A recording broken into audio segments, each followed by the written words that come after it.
Inilabas na nga ho ng Korte Suprema ang resulta ng 2016 bar exam kung saan ang nanguna ay mula ho sa probinsya sa University of San Carlos sa Cebu. At live mula sa Korte Suprema, may live report si Joy Gumatay. Joy, kumusta? Yes, Alex, naitala nga ang 59.06% passing rate para sa 2016 bar exam results, pinakamataas sa nakalipas na 16 na taon. Ito ay base sa standard na 75% passing grade ng Korte Suprema.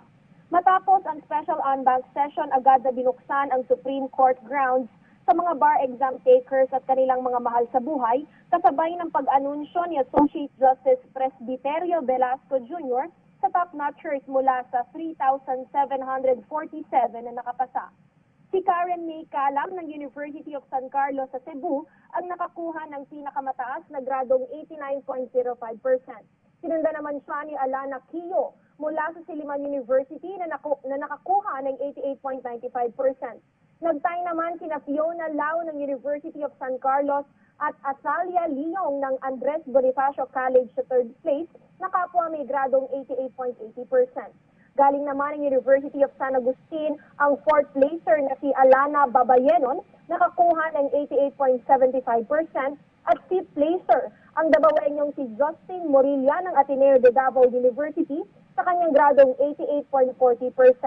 Nakikita natin ngayon na naka-flash sa ating screen yung ilan pa sa mga top-notchers na kinilala ng Korte Suprema dahil sa kanilang natatanging paghihirap para mag-excel sa nakalipas na bar exam. Bagamat wala tayong nakapanayam kanina na kasama sa top-notchers, malamang dahil 100% sa mga ito ay nagmula sa mga provincial universities, wala galing Maynila, personal pa rin nating natuhayan ang pagiging emosyonal ng mga bar exam passers at kanilang mga mahal sa buhay dulot nga nitong magandang balitang ito.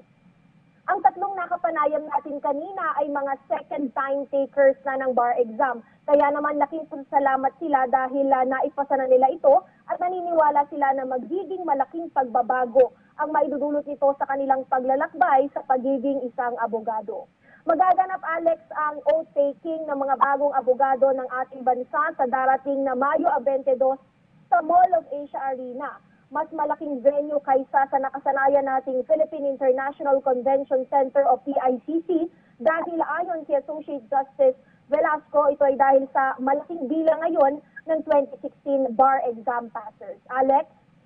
Joy, medyo lahat to ng ilan po natin mga kababayan ay nagugulat kung bakit wala ho yung mga top universities dito sa Metro Manila na kasapi ho ng top 10. Halos ho dito ay mga taga-probinsya. Meron bang pahayag na ngayon ang Korte Suprema kung bakit ba nagkaganon yan? Actually, lahat nagulat, Alex, na yung mga kasama natin sa media na ilang taon nang nagko-cover nitong mga pumapasa talaga sa bar exam. Pati yung mga regularly na member ng public na talagang religiously every year tinututukan nila yung mga pumapasa dito. Kaya halos lahat tayo nagulat dahil maybe for the first time, no, for such a long time na mataas nga yung passing rate. And another surprise dito ay wala ngang galing sa Metro Universities. Pero sa maikling pahayag kanina ni Associate Justice, hindi niya ito in-emphasize. Kumbaga yung binigyan lang niya ng diin sa kanyang maikling pahayag ay yung natutuwa siya una dahil napakataas ng passing rate ngayon at pangalawa nakikita niya na talagang nagpupursige yung ating mga kababayan dahil malaking porsyento dito sa mga nakapasa ngayong 2016 bar exam ay mga second time, third time, mga repeaters na pero hindi yun naging hadlang para panghinaan sila ng loob at sumuko sila dito pa rin para makapasa at